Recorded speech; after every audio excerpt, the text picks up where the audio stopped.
ดีเนาะมื้อนี้จิมเฮียนสั้นเอฟก่อบิดก็มี6เซนมาตั้ง ขออภัยแล้วก็ยกซ่องยกสีก็ยกเส้นคอกนี้เส้นคอกนี้ก็เส้นที่ซ่องก็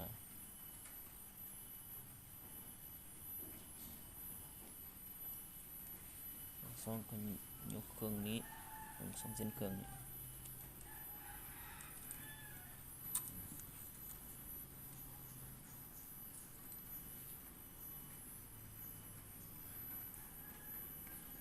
เส้นที่3ก็ยกเส้นนี้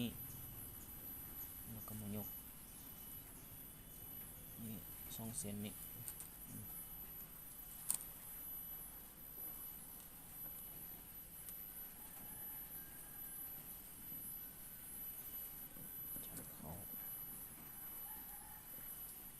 เส้นที่4ก็มายกนี้ยกซ่องเส้นนี้แล้วก็ยกเส้นคอกนี้ต้องอ่อน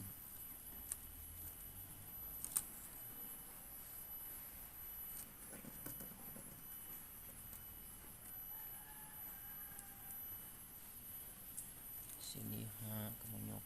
นี้ตรงกลางนี้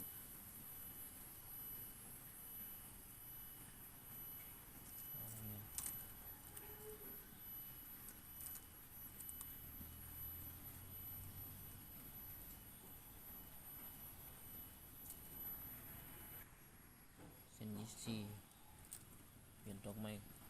4ยกนี้ยก2เส้น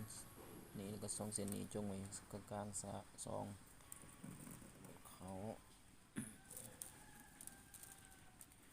เส้นที่5นั้นยกนี้ยก2เส้นนี้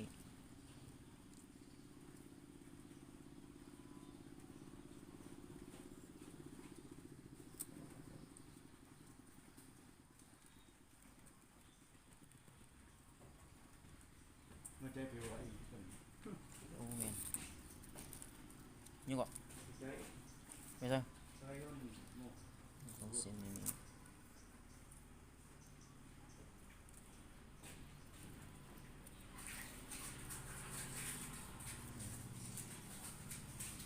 2 3 4 5เต็มเส้น1เส้นนี้6ตรงกลางนี้2เส้นตรงกลางนี้เส้นตรงกลางมันก็ได้เป็นแบบนี้มันก็จัดเสร็จดีๆแล้วก็เสร็จดีๆแล้วก็ปีน สั้นเหี่ยวไข่หมู เปลี่ยนทางนี้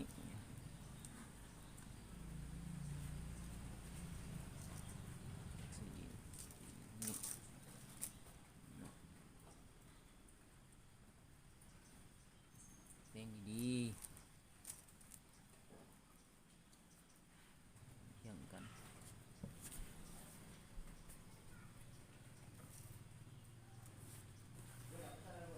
ก็สั้นต่อเลยบัดนี้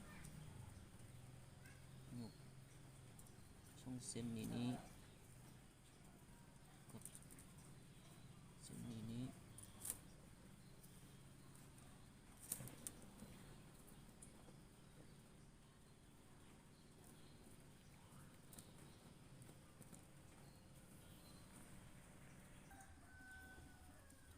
สั้นแบบนี้ไป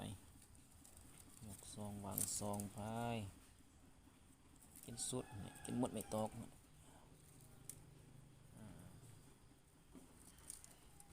นี่เห็ดไฟละเศร้าซานแบบนี้กันนะเลยสุดเลยกินหมดไม่ตกที่เฮานับใบเลย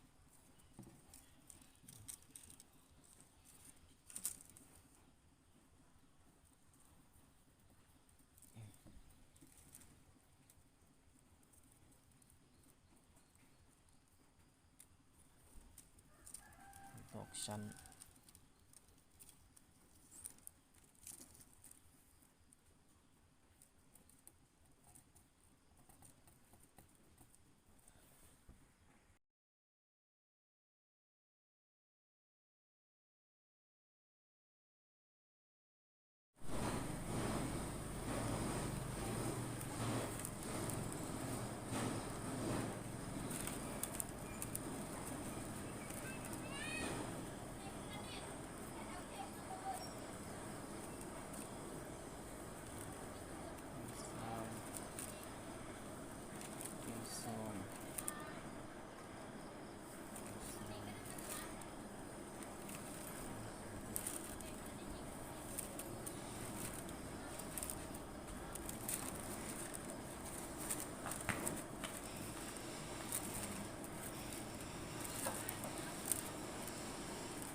แบบนี้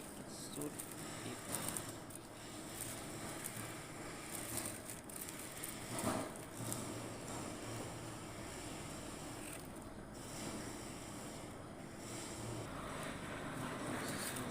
จับ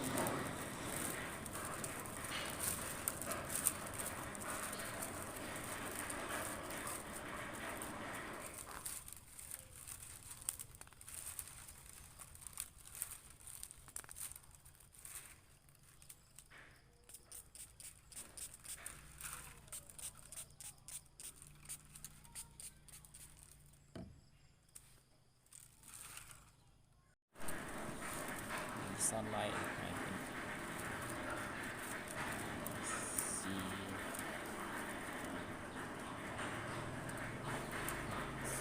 คำสองคำสี่คำสองคำสี่สองสี่สองเป็นสุดนะแบบนี้เป็นสุด